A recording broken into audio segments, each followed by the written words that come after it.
Assalamualaikum warahmatullahi wabarakatuh. Perkenalkan, nama saya Nureni Awwaluddin dari Prodi Bimbingan dan Konseling dari kelas 1C dengan NIM 22040450211 dengan dosen pengampu Bapak Sulfikri SPD MPD. Di video kali ini, saya akan memaparkan sebuah materi yaitu perkembangan remaja demi memenuhi tugas atau UTS dari Psikologi Pendidikan. Apa sih masa remaja itu?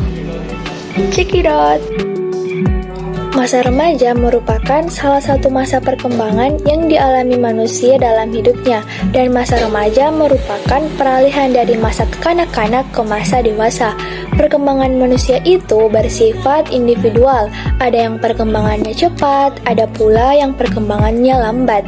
Dengan demikian, batas umur bersifat fleksibel, artinya dapat maju atau dapat mundur sesuai dengan kecepatan perkembangan masing-masing individu. Menurut teori Piaget mengemukakan bahwa masa remaja secara psikologis adalah usia di mana individu berintegrasi dengan masyarakat dewasa, usia di mana anak tidak lagi merasa di bawah tingkat orang-orang yang lebih tua, melainkan berada dalam tingkatan yang sama dalam memecahkan suatu masalah. Periodisasi masa remaja dibagi dalam dua periode, yaitu yang pertama periode masa puber yang dialami anak usia 12 tahun sampai 14 tahun. Masa prapubertas ialah peralihan dari akhir masa kanak-kanak ke masa awal pubertas, dengan ciri-ciri yang sering kita lihat, yaitu anak tidak suka lagi diperlakukan seperti anak kecil lagi, dan anak juga sudah mulai bersikap kritis. Yang kedua, masa pubertas usia 14 sampai 16 tahun, yaitu masa remaja awal. Ciri-cirinya mulai cemas dan bingung tentang perubahan fisiknya, suka menyembunyikan isi hatinya, sering memperhatikan penampilannya, serta sikapnya yang tidak menentu atau biasa sering disebut yaitu pelin-pelan. Yang ketiga, masa akhir pubertas yaitu usia 17 sampai 18 tahun. Peralihan dari masa pubertas ke masa adolesen. Ciri-ciri dari masa akhir pubertas yaitu pertumbuhan fisik sudah mulai matang, tetapi kedewasaan psikologisnya belum tercapai sepenuhnya. Dan yang terakhir adalah periode remaja adolesen, yaitu usia 19 sampai 21 tahun yang merupakan masa akhir remaja. Sifat yang ada pada masa ini yaitu sikapnya mulai jelas tentang hidup ke depannya, serta mulai menyadari akan realitas, dan juga dia sudah paham dengan apa yang harus ia kerjakan untuk masa depannya. Ciri-ciri masa remaja. Yang pertama, pertumbuhan fisik. Pertumbuhan fisik mengalami perubahan dengan cepat, lebih cepat dibandingkan masa kanak-kanak dan dewasa. Untuk mengimbangi pertumbuhan cepat itu, remaja membutuhkan makan dan tidur lebih banyak. Yang kedua, perkembangan seksual pada anak laki-laki, diantaranya tumbuhnya jakun yang membuat suaranya berubah, sedangkan pada anak perempuan yaitu sudah menstruasi. Yang ketiga, cara berpikir kausalitas, yaitu menyangkut hubungan sebab dan akibat. Remaja mulai berpikir kritis sehingga dia akan melawan bila orang tua, guru, dan lingkungannya masih menganggap dirinya sebagai anak kecil. Bila guru dan orang tua tidak tahu cara berpikir remaja, akibatnya timbullah kenakalan remaja. Yang keempat, emosi yang meluap. Keadaan emosi remaja masih labil karena erat hubungannya dengan keadaan hormon. Dan yang kelima, mulai tertarik pada lawan jenis.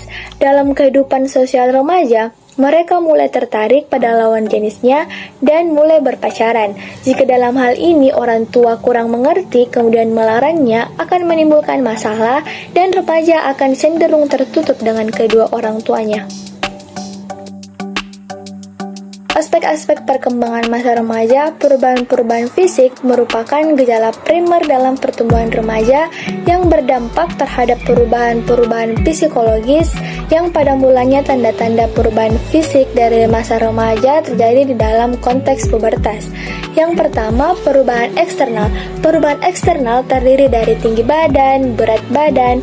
Anak yang pada masa bayi diberikan imunisasi biasanya lebih tinggi dari usia ke usia dibandingkan bayi yang tidak diberikan imunisasi.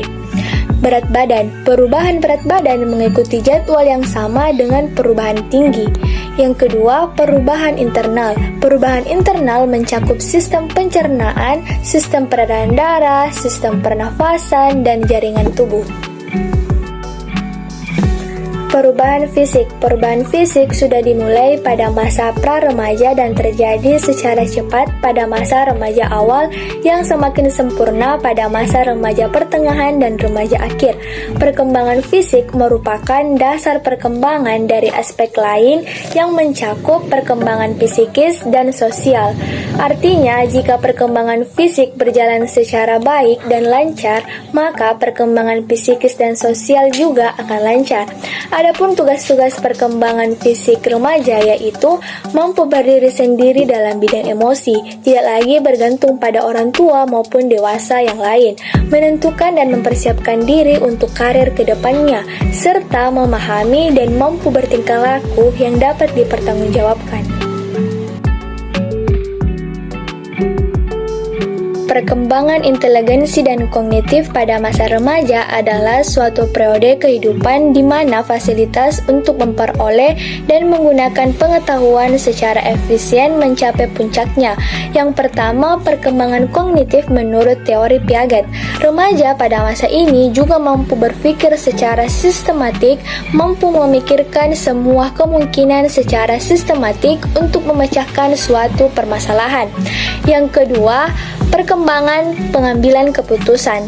Remaja adalah masa di mana terjadi peningkatan pengambilan keputusan.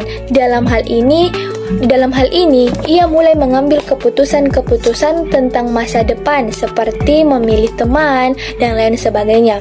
Dan yang ketiga, perkembangan kognisi sosial. Yang dimaksud ialah kondisi sosial adalah kemampuan untuk berpikir secara kritis mengenai isu-isu dalam hubungan. Dan yang terakhir, perkembangan emosi. Emosi merupakan salah satu aspek psikologis manusia dalam ranah efektif.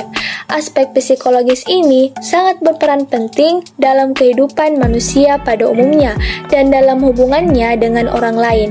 Pada khususnya, keseimbangan di antara ketiga ranah psikologis sangat dibutuhkan sehingga manusia dapat berfungsi dengan tepat sesuai dengan stimulus yang dihadapinya.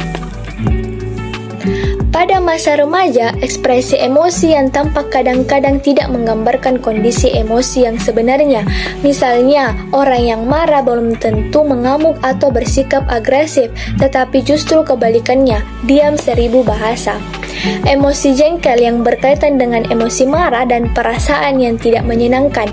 Remaja yang tidak mampu menyesuaikan diri cenderung merasa jengkel.